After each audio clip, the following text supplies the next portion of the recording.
Hello, everyone. Welcome to another episode of the Chase Life podcast with myself, David Godfrey. So today I wanted to talk about the three most important areas to be addressed if you want to fully and permanently eliminate struggles with binge eating, emotional eating, mindless or compulsive eating, or another otherwise disordered relationship with food.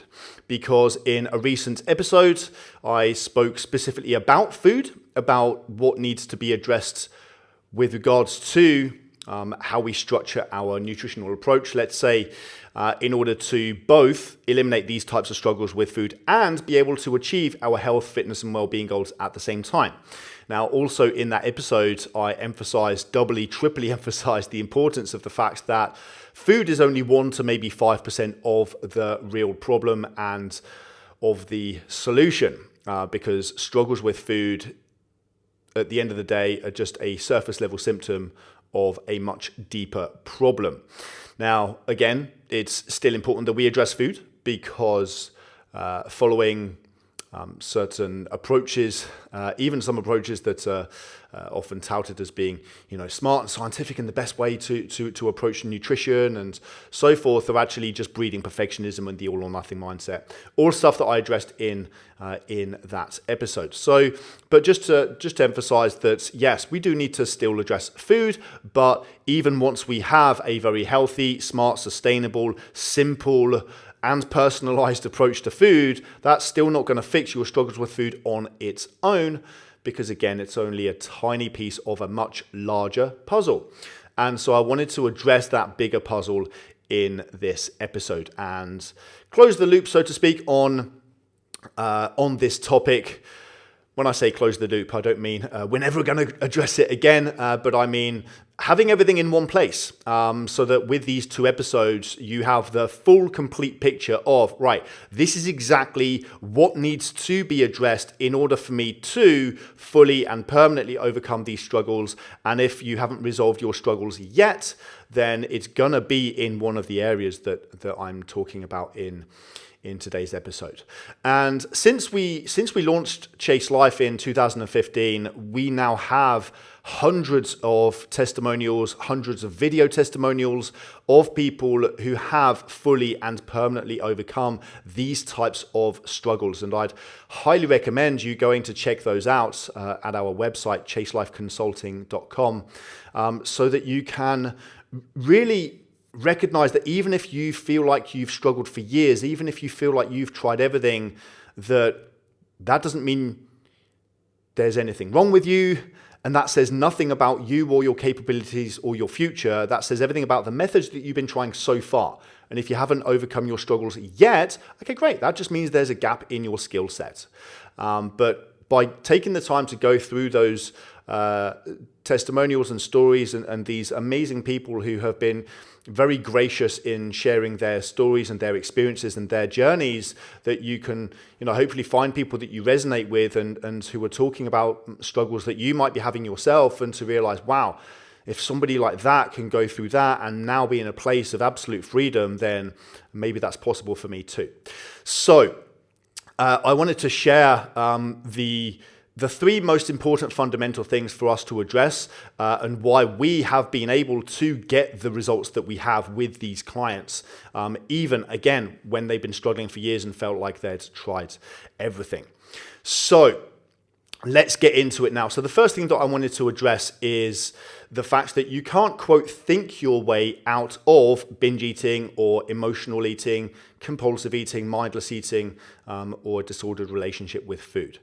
What does that mean? Well, so many people are, when they struggle, they try to recap what happened or to analyze what happened and to think, why do I do this? Where has this behavior come from? What triggered it in the first place? And it makes sense that you would do that because, the more you can understand the problem, then hopefully that's going to give you some insight into figuring out, well, what do you need to do to fix it? And, all of our clients are super smart, hardworking, intelligent, driven, successful, resourceful people. And time again, we have people reaching out to us saying stuff like, I am smart and intelligent and driven and hardworking. Why the hell can't I get a grip on my food issues or my body struggles? And there's nothing sinister going on there. It's just that you're using the wrong part of your brain, which I'll get into now. So let's talk about two key parts of the brain, and we're going to describe this in super simple terms. So we're going to talk about what we like to call the conscious brain, and then what we like to call the survival brain. So first of all, the conscious brain. If you are familiar with the cortex, that's the wrinkly grey matter on the outside of the brain, that's the part of the brain we're talking about. And this is the part of the brain that we use for logical thinking, for intellectual thought, and analyzing and rationalizing. And in evolutionary terms, it's fairly new. Certainly, in the millions of years that it takes for our biology to evolve, the cortex is very new.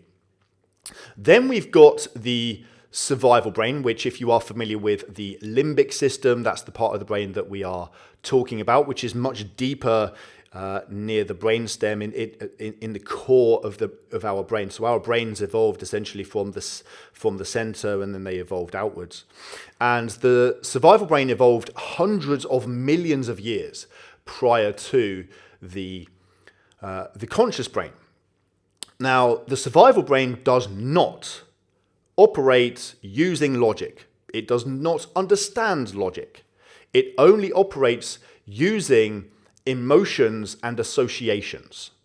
Now, this is really important when it comes to your survival, because if you, for example, step into the road in front of an oncoming bus without realizing it, then you don't want to be stuck in the conscious brain intellectualizing stuff at that point. Because for all of the amazing things that our conscious brain is capable of doing, and creating and problem solving and building technology and so forth, for all of those amazing things, it's slow in the way that it functions. And so you don't want to be stuck in slow thinking, analyzing, rationalizing, trying to figure out how to solve this problem of this oncoming bus. Instead, you want to be jumping out the way before you even realize what's happening. And that's what the survival brain does for you. So the survival brain is incredibly fast, it's incredibly powerful, and it does lots of amazing and very important things for you. However, it's not intelligent, certainly in the ways that we traditionally in the West view and consider intelligence. And the survival brain can accidentally store and encode bits of software, if you like, that work against us, that can cause what we consider to be, quote, self-sabotage. And so when it comes to compulsive habits like binge eating, then that's going to be stored in this region of the brain. So when you feel those urges take over, and for some people, those urges can build to a point where it feels like another part of you takes over. And it feels like your brain is screaming at you, you need food, binge, eat now. It can be that intense. Now, it can also be very subtle. The survival brain is doing all that it can to keep you alive, which I'll get onto in a moment. But it's like it stores this piece of software that says that you need to binge in order to survive, which makes absolutely no logical sense whatsoever. But that part of the brain, again, doesn't operate using logic. It only understands emotions and associations. And so if we want to solve this problem, if we want to eliminate this destructive habit, then we need to rewire that part of the brain. We need to re-educate it, so to speak, but we need to do so using the language that it understands. So just to backtrack for a moment, how does our survival brain encode this piece of software that says that you need to binge in order to survive? Well, your survival brain is going to interpret any stressful or unpleasant feeling or emotion as a threat. Your survival brain's job is to look out for threats and to protect you from threats. So if you feel any stressful or unpleasant feeling, and it could be something as seemingly insignificant and innocuous as boredom, or apathy, or it could be one of the intense ones like despair or hopelessness. It doesn't matter. But if you give your brain the experience of, I was under threat, then I ate some food, and then the threat disappeared, then your survival brain goes, great, that worked. I survived. This works as a survival strategy. And then through repetition, that gets stored as the, quote, correct response to help to keep you alive.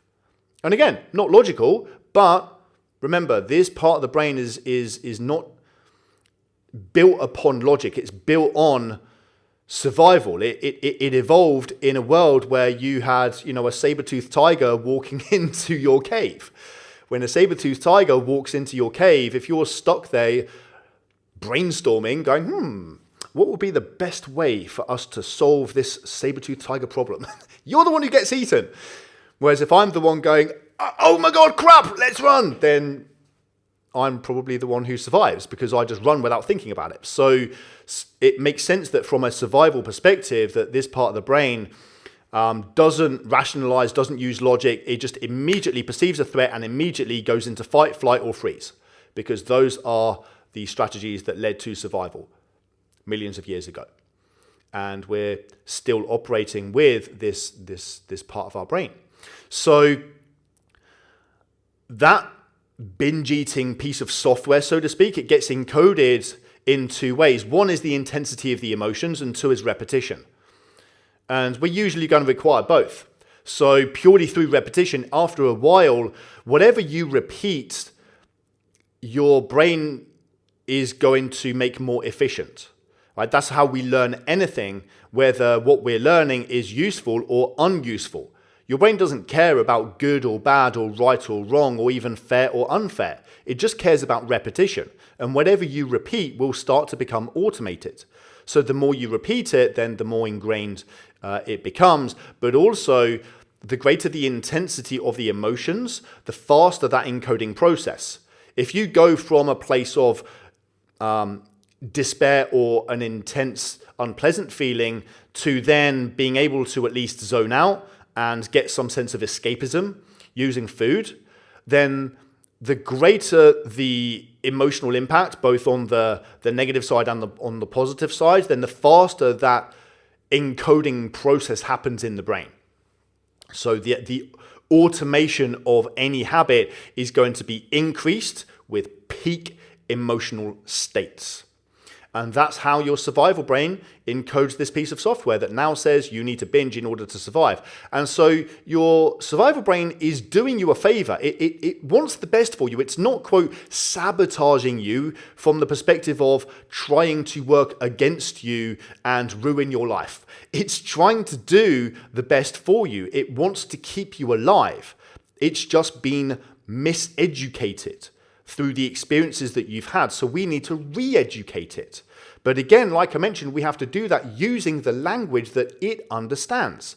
And what everybody's doing is using a completely foreign language, the language of the conscious brain. If you're using the language of the conscious brain, intellectualizing what happened, why did this happen, or intellectualizing where did it come from in my childhood, why do I do this, what were the life experiences that triggered this event and caused me to learn this behavior, or what triggered it on Saturday, what were the events that led up to it that caused this event, and you're just stuck in analyzing mode and intellectualizing mode, and you're trying to use logic and tell yourself, okay, right, this is so destructive, logically I know this is not good for me, I'm not going to do it ever again. None of that is going to make any difference. Why? Well, for a number of reasons, but one of the big ones being you're speaking a foreign language to your survival brain. Right? You're using the language of the conscious brain, which is logic, intellectual thought, rationalizing, analyzing, to try to influence the survival brain, which only speaks the language of emotions and associations. It's like going to Japan and speaking English really loudly and really slowly, and nobody understands what you say anyway, and you get really frustrated and you don't get anywhere. So this is why I say you can't, quote, think your way out of binge eating or any other compulsive behavior with food, whether it's compulsive thoughts or compulsive behaviors or both. And that's why analyzing the problem, diving into the past doesn't work. And that's why all of the trying to intellectualize it and certain approaches to therapy that are built upon let's understand the problem in detail, again, it doesn't work because you're speaking the wrong language. And that's why people get stuck in, going round and round and round in circles. So we need to rewire the survival brain using the language that it understands instead of stoking the fire and making it worse. And so many other of the methods that people are turning to try to resolve their urges and cravings are actually making urges and cravings worse. Like things like willpower. Willpower makes urges and cravings worse. Why? Because willpower is largely built upon resistance, which is avoiding and denying what you don't want. So if I say to you, don't think of a black cat, what are you thinking of now? Black cat, right? It's the first thing that jumps into your head.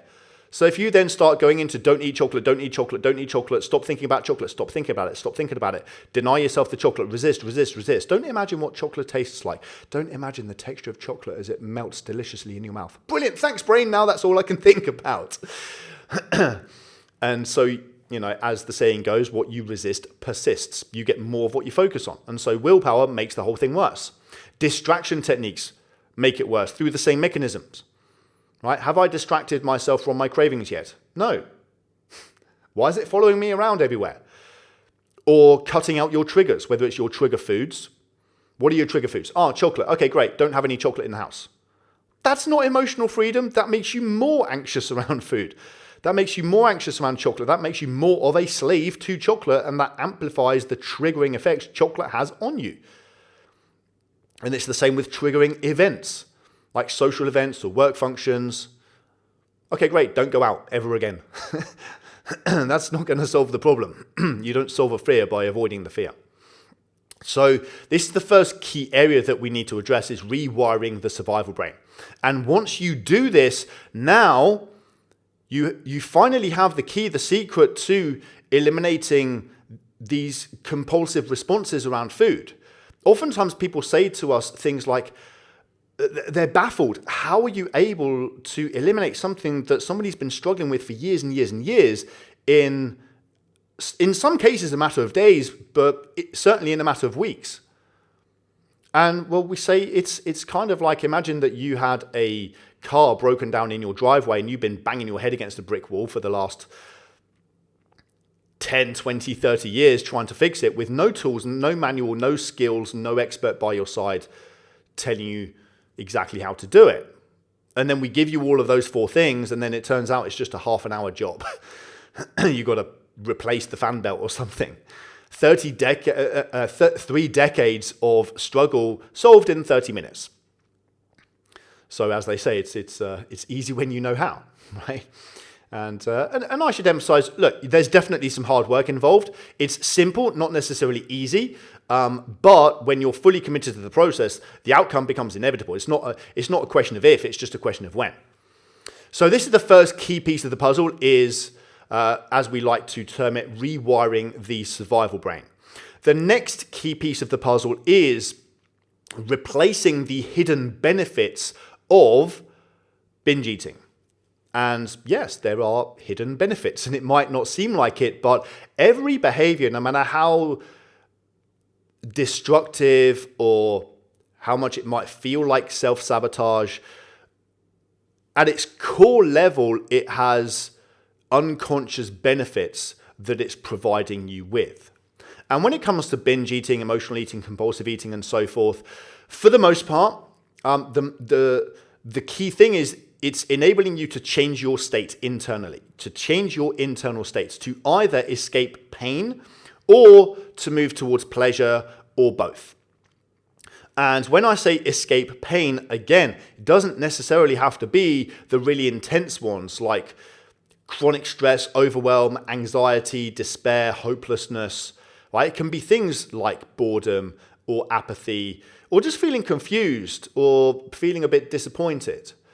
It doesn't have to be intense feelings, but if you, again, go through the experience of feeling something unpleasant and then turning to food for escape, then you are training your brain that food is the most rapid, reliable, and effective way to achieve that result. So for most people, it's usually about the escapism side of things.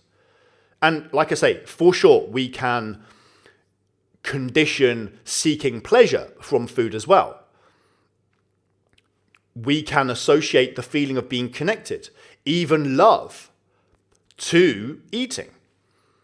If you are at school and there's some unhappy, unpleasant things happening at school, you come home and your mum reassures you, and every time she reassures you, she gives you ice cream. Reassurance, ice cream, reassurance, ice cream, reassurance, ice cream. And then eventually those two things become collapsed in your nervous system. So in neurology, the term is neurons that fire together, wire together. So if you're firing the neurons of feeling comforted, feeling reassured, maybe even feeling loved, and eating ice cream, then you start to associate ice cream with that feeling, that positive feeling. So in that specific example, we're doing both, right? We're escaping the upset, the stress, the sadness from that upsetting day at school, and we're moving towards comfort, reassurance, maybe even feeling loved, feeling seen and heard, feeling acknowledged or whatever.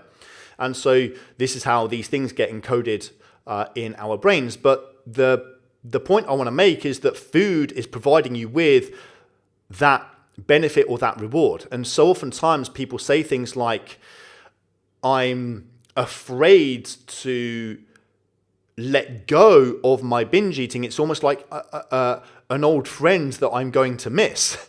Right? Not everybody feels that way, but it's relatively common for people to say things like that. And what's going on there is that you're not afraid of letting go of binge eating. You're afraid of having no way of ever being able to escape stress, overwhelm, or to move towards the emotional states that you are after. But like I say, for most people, the most predominant unconscious benefit that this behavior is providing you with is the ability to escape, to switch off your brain, to zone out, to not think, to not feel, to get away from just the busyness and noise and chaos that's going around in your head, and to just switch all of that off for a moment and just have this moment of release where you go, ah. That's the, quote, benefit that food provides you with. And it's always there for you. And it's rapid, reliable, and effective. So that is only going to change when you replace it with something that is at least as rapid, reliable, and effective. And the only way that that's going to work long term is when you learn to do that from the inside instead of from the outside. Most people have only ever learnt to live life from the outside in.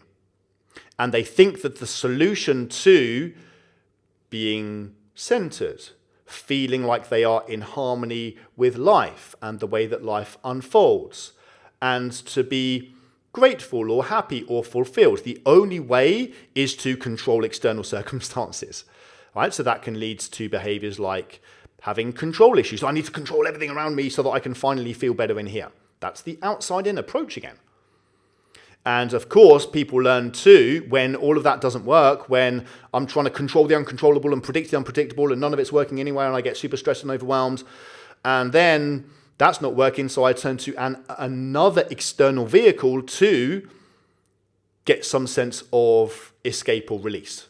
Right? Most people are living life from intensity, escape, intensity, escape, intensity, escape over and over and over again because, again, they're just stuck in this outside-in approach to life. And so, like I say, people turn to these external vehicles like food, but it doesn't just have to be food. It could be alcohol, cigarettes, even drugs. A super common one is shopping and emotional spending. And social media, and TV, and Netflix, video games, whatever it might be. People learn to depend on these external vehicles to try to change how they feel on the inside. So all of this only will ever change when you learn to transform your emotional state from the inside instead of needing to do it from the outside in. This is why binge eating doesn't go away on its own. Time and time again, we have people reaching out to us at whatever age they might be, but often it's people in their mid to late 30s, but also mid 40s and then 50s and then even 60s. And they say stuff like, I thought I would have grown out of this by now. Or I thought this problem would have resolved itself or it would have gone away. But it doesn't go away by itself. Why? Because it's meeting a deep core emotional needs that you must meet.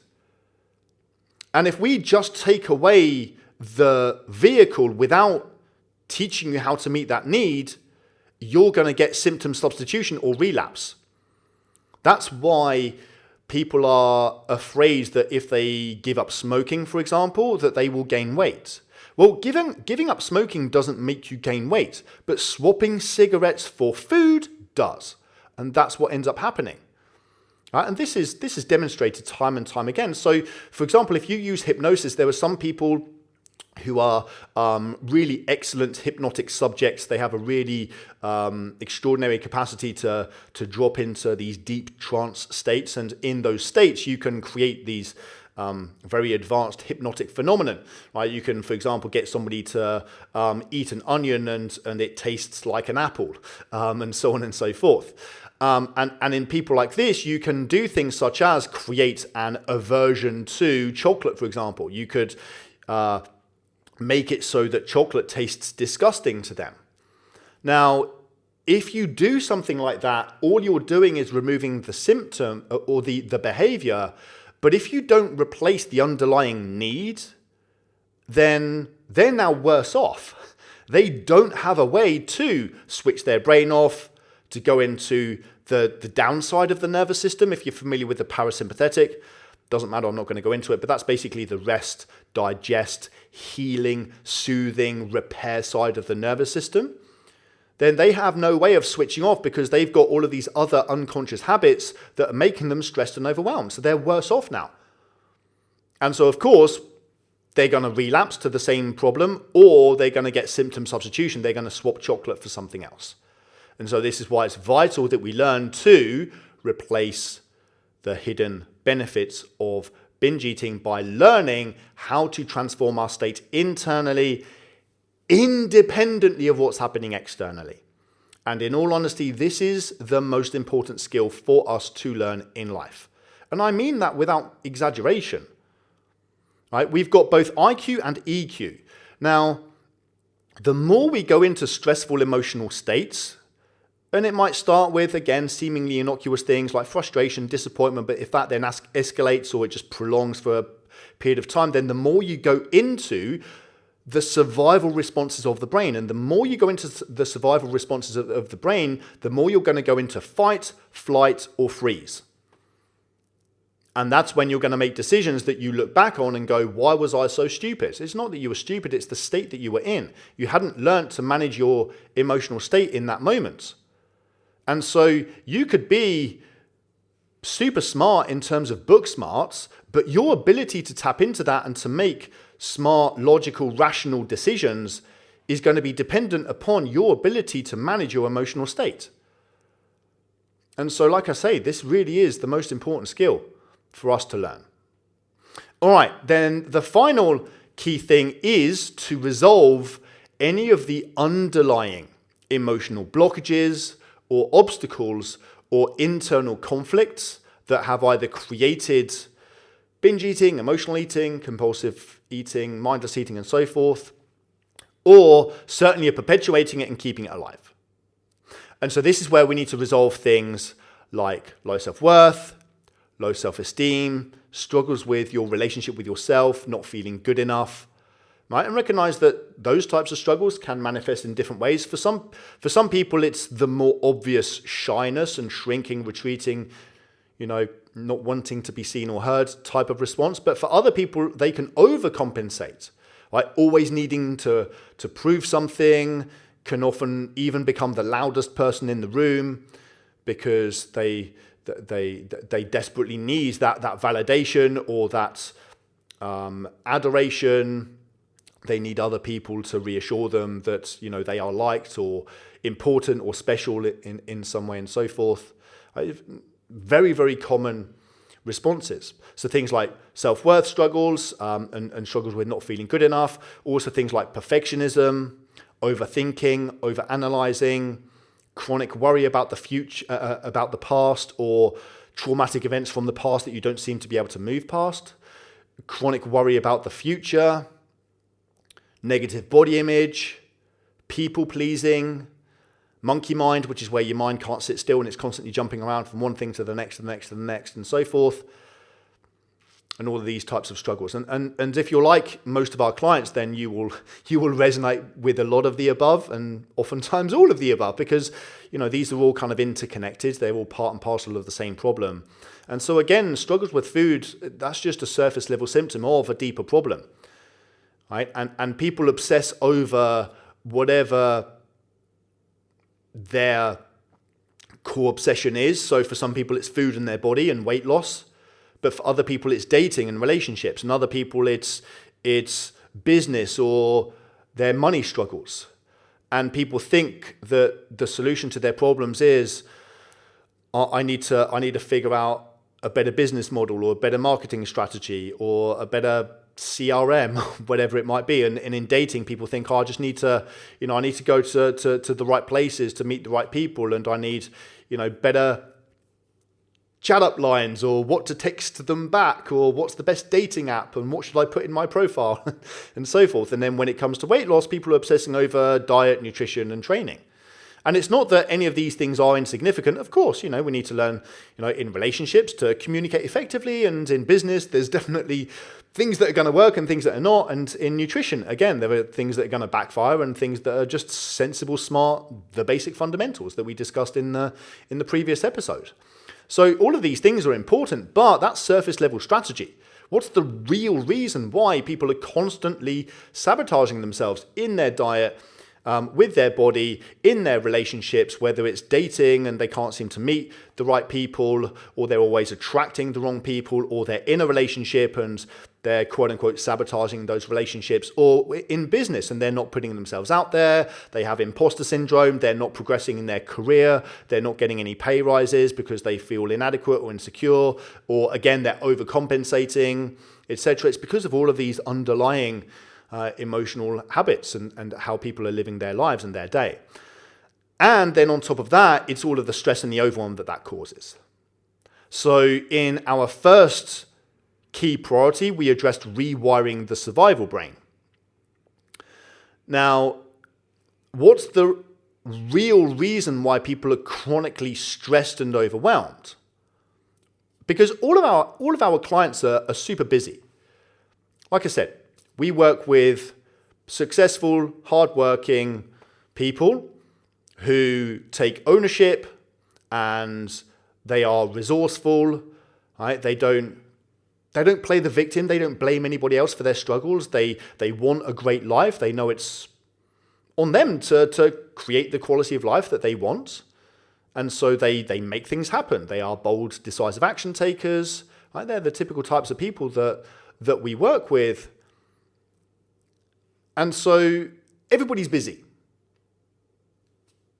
They've got an important job, a demanding job, a business of their own. They've got a team depending upon them. And about 50% of our clients typically have families of their own as well, often young families. So there's added demands and responsibilities on their time and their energy there as well. But what's the real reason why people struggle with chronic ongoing stress and overwhelm that never seems to go away? It's not the externals.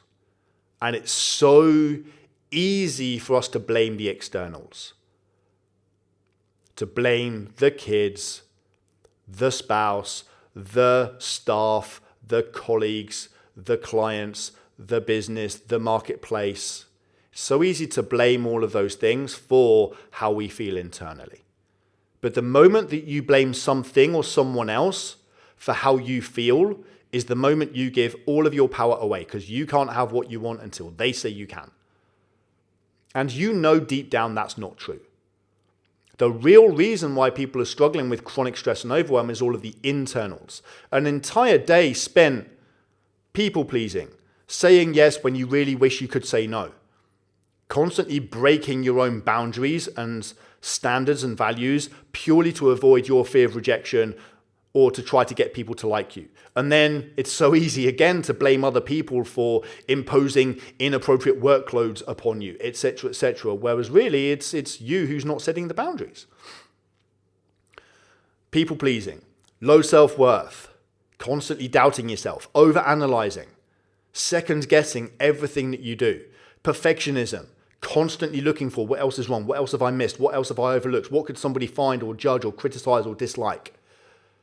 An entire day spent in these subconscious habits for how you relate to yourself and how you relate to life is going to leave you burnt out, stressed out, and exhausted, and in desperate need of release and escape. And what's the most rapid, reliable, effective way you've learned to get that sense of release? Food. So when we talk about the survival brain, then for sure we need to rewire the survival brain response so that when the survival brain gets triggered, you're not constantly turning to food for escape. That's absolutely part of the puzzle. But sometimes people will say, well, is that all I need?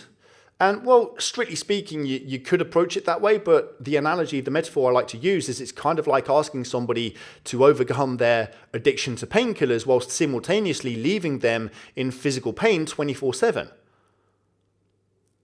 Can it be done? Yeah, but you're making life 10x more difficult for yourself because the chances are they're just going to go into survival mode.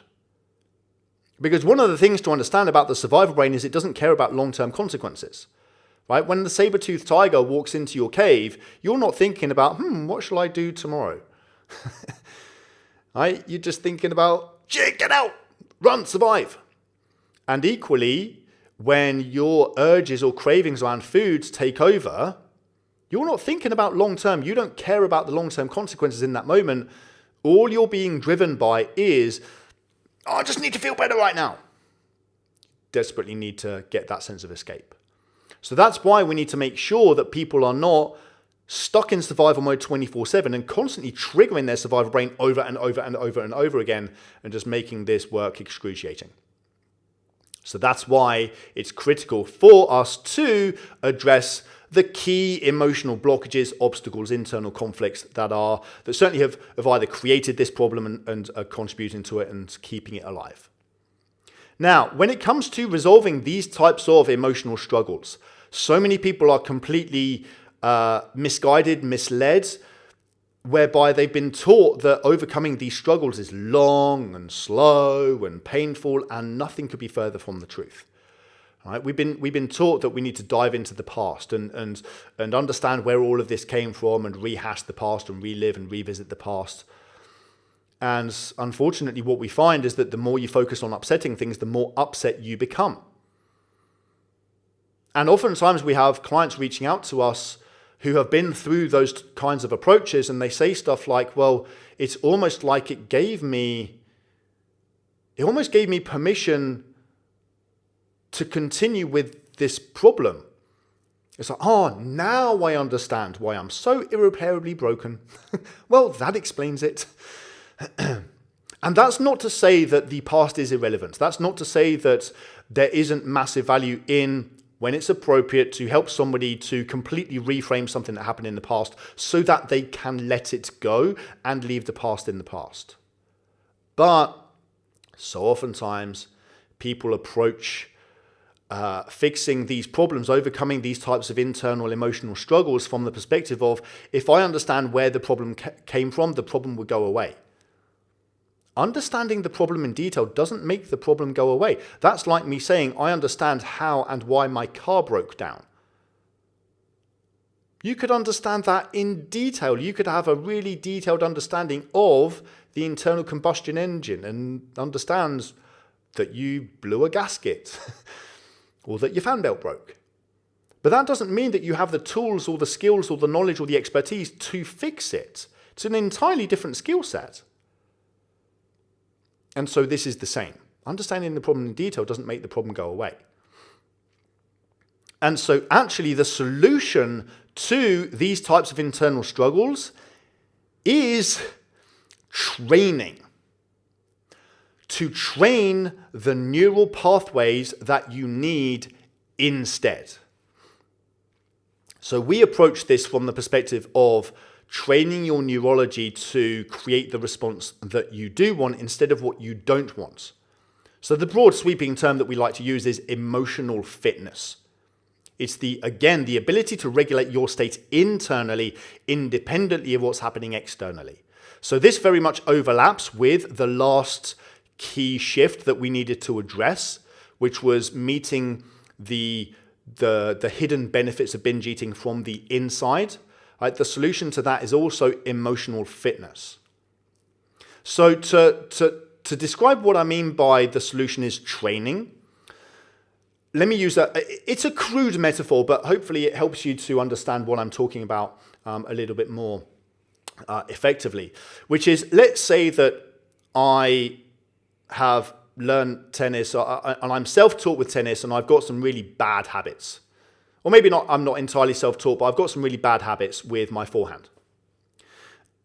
Now, in order for me to solve that, in order for me to get rid of my crappy forehand,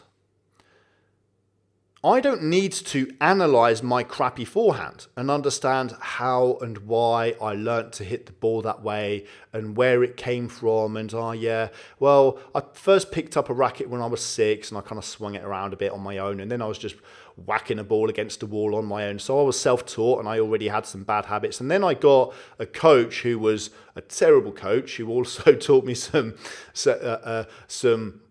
even worse habits and so on. I don't need to know any of that. What I need to know is, what is the skill that I need to replace it with? And all I do is dedicate myself to learning that skill. And the alternative skill, right, my old forehand was still a skill. It was a neural pathway. So a neural pathway is a sequence of nerve messages in my nervous system. I've learned to coordinate the contraction of my muscles in a certain order. I've learned to synchronize that with other inputs like the sight of the ball, the speed of the ball, the sound of the ball hitting the floor and bouncing and so forth. I've learned to coordinate all of that information into a sequence.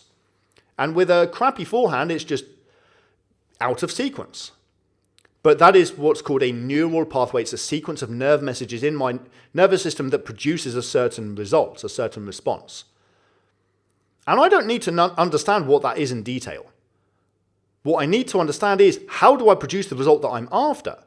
And my crappy forehand disappears all by itself without me having to understand it or analyze it or know where it came from. So when it comes to these emotional responses that we have, low self-worth, perfectionism, overanalyzing, I say emotional responses. So there will be emotional feelings that we have that will spill out from those behaviors, if you like.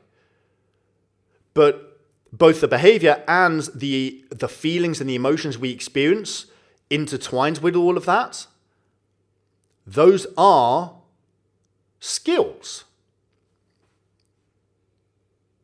Anxiety is a skill. Self-doubt is a skill. Overthinking is a skill. They're not very useful skills, just like my crappy forehand is not a useful skill. But nonetheless, they're just skills. And when you see it that way, that's incredibly liberating. Why? Because you stop seeing it as a condition or a disorder that means that you are flawed and broken and defective. There is nothing wrong with you. And this is such a key, pivotal part of the work that we do. You are not flawed or broken. There's nothing wrong with you. You do not have a disorder or a condition. The moment that somebody brands you with a disorder or a condition, now it feels completely out of your control and you feel powerless. Oh, that's it. I have a disease that is out of my control and I need somebody else to fix it for me. I need somebody to medicate me. I need a surgeon to go inside and remove this broken bit of my brain. Instead of realizing, oh, wow, it's just a set of unhelpful patterns of thought and patterns of behavior that are just not useful. None of that is your fault. All of us learn crappy habits for how to meet deep core emotional needs that we don't even know are deep core emotional needs, and we're developing habits that we don't even know we're developing. It's all, for the most part, unconscious. So you're learning it unconsciously and accidentally from a super early age. And then because you were super young and because you didn't know what was going on and because it was all entirely unconscious, it continued on into adulthood. But there's nothing wrong with you. And so the solution is, great, we just simply need to teach you how to learn the skills that you need to replace it with. How do you do calmness, confidence, a real profound sense of faith and trust? How do you do relaxation? How do you do energy and confidence and assertiveness? And develop those habits and those skills to the point where they become innate. Right? When we look at people's, quote, personality, your personality, what most people describe as being your personality, isn't the real you. Maybe you learned to be a people pleaser because you grew up in a home, in an environment where there was the threat of being ignored, neglected, or maybe even reprimanded if you didn't toe the line and behave the way you were expected to behave. So you develop this habit of denying yourself and denying your true nature to fit in and to get the love that you crave and the acceptance that you crave. That's not you. That is a learned adaptation and behavioral response. And that's why the more you focus on getting rid of what you don't want, the more you tend to perpetuate that problem, as opposed to focus on the responses and behaviors that you do want instead. The relationship with yourself, the relationship with others, and as in how you relate to others. How you relate to others is not about getting other people to change so that you finally feel at peace, right? One of the key fundamentals is that it's not somebody else's job to heal your triggers for you. It's their job to reveal your triggers to you. So if they trigger you, that's a gift because that's revealing to you an opportunity where you're not yet free. You don't yet have an empowering relationship with yourself or how you relate to others or how you relate to life itself. But all of this comes down to emotional fitness. And once you learn this skill of regulating your state internally, that is how you rewire these neural pathways. Just like learning how to hit a good forehand in tennis. I don't need to worry about getting rid of what I don't want. I just need to focus on how do I establish the responses that I do want, and what I don't want disappears all by itself. And that is a key pivotal distinction in what we do. And that is why we are able to get the results that you can see in our track record and our client testimonials. And that is also why we make the key distinction in what we do, where it's not therapy. We don't describe it as therapy. It is training. We are teaching you a skill set. It's just simply a gap in your skill set. But hopefully you can see why that's so liberating, because you realize, wow, there's absolutely nothing wrong with me. I'm not flawed or broken. I get to take the power back. It's just that I've got some blind spots, which everybody does. You don't know what you don't know. And so you can't be held accountable for something you're completely oblivious to.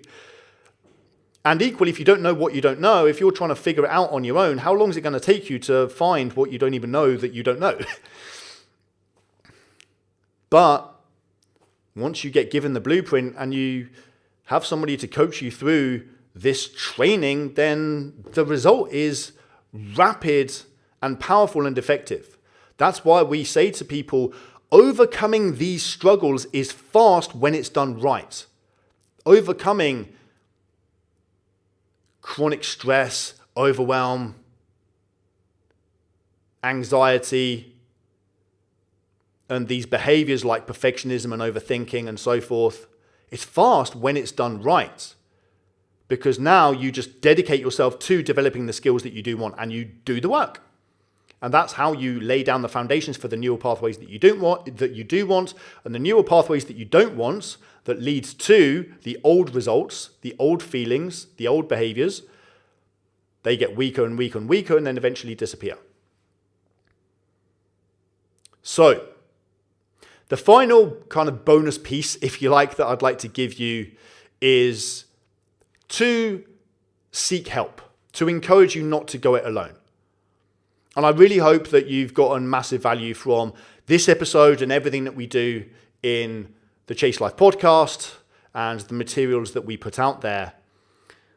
But if this is a significant problem that you've realized is not going to go away on its own, and you have reached the end of your tether, you realize it's significant enough to the point where it's bleeding into and infiltrating all of the key areas of your life, your relationships, how you're showing up with your loved ones, whether it's your spouse, your kids, your loved ones, or whether it's dating and your friends, how you're showing up in your career, maybe it's holding you back in your career. If you realize this really is, starting to infiltrate your life and your mood and your happiness every day, then, well, let's go to work. Let's do what's required to fix the problem once and for all.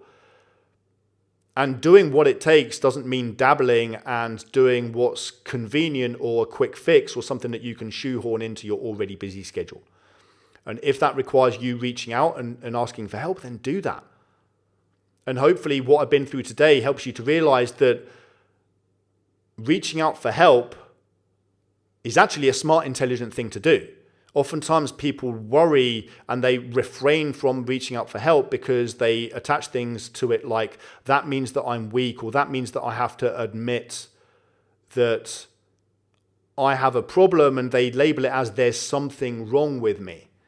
But again, hopefully you realize now there's nothing wrong with you at all. You've just got some blind spots and some unhelpful habits. That's all.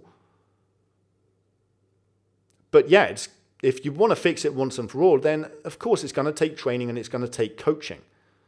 Because whenever we're learning anything new, all of us have blind spots and all of us develop some bad habits, or we misinterpret things, or we misunderstand things. And so it's going to take an expert to point those things out and to course correct and to help us through the moments when we have struggles, which is inevitable. Right? Just like learning any skill. There'll be massive breakthroughs and aha moments and huge wins and successes, and there'll be the inevitable moments where you struggle or something doesn't quite click the first time around, or you get frustrated. Well, that's what a coach is there for, to guide you through those moments. And so, yeah, if it's really important for you to fix this problem, do you really want to keep going it alone? Or do you want an expert by your side who genuinely has your best interests at heart, who also has a proven track record? So if you're in that place, then of course we can help. Chase Life Intensive is our flagship program that we have that fixes these issues, that trains you how to fix these issues. And we are now at a point where, because we oftentimes are at full capacity, we're now opening and closing the doors to Chase Life Intensive. We are just about to close the doors this week in the next couple of days. And so if you would like help, reach out quickly, first of all. But even if we have closed the doors, let us know that you'd like help ASAP, because we'll put you on the waiting list. And when we reopen the doors, it's still by application only. So we have to speak to you in person before we're going to offer you a place in the program, because we have to make sure that it's going to be appropriate for you to join this program, and that you're in the right place. So we have to speak to you first, and it's by application only, but we do that on a first come, first served basis.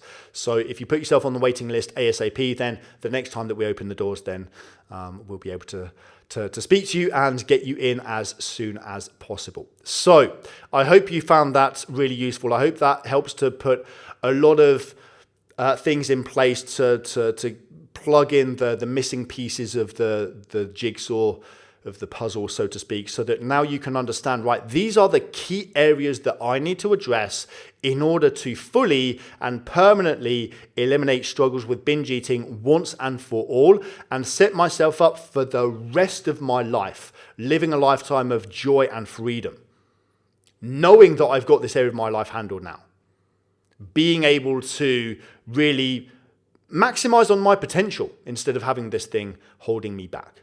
And so those 5 key areas are, number 1, the food area that we discussed on the previous episode. Because yes, it's only 1 to 5% of the problem, but we still need to establish the foundations that at the very least are not going to trigger perfectionism and the all or nothing mindset. Number 2 is rewiring the survival brain and understanding that you can't think your way out of binge eating.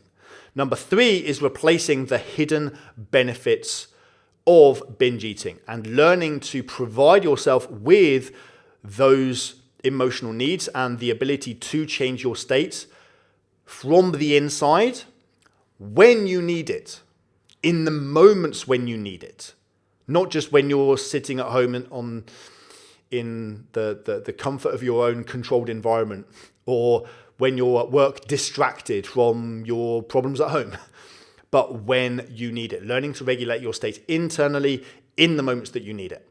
That's number 3. Number 4 is resolving any of those underlying emotional blockages, obstacles, internal conflicts like low self-worth, low self-esteem, perfectionism, overanalyzing, guilt, problems from the past that you can't seem to let go of, and so forth. And as we established, the solution to all of those things is the same, which is emotional fitness. That is the key foundational skill that enables you to establish the neural pathway you do want. And when you focus on establishing the skills that you want, what you don't want disappears all by itself without you having to answer the why question. Why do I feel this way? Why do I respond this way? Why do I struggle with this? What's wrong with me? Where did this behavior come from? Why? You don't need to understand any of that. You just commit yourself to establishing the foundations and the skills that you do want and stepping into your next level self. And then number 5 is get help. Get help. Don't go it alone. Find yourself an expert that you believe in and do everything that they tell you to do. So, like I say, I really hope you found that helpful. That's a quick summary of what we've gone through today. Maybe we'll speak to you in person. If not, we'll be speaking to you guys very soon on the next episode.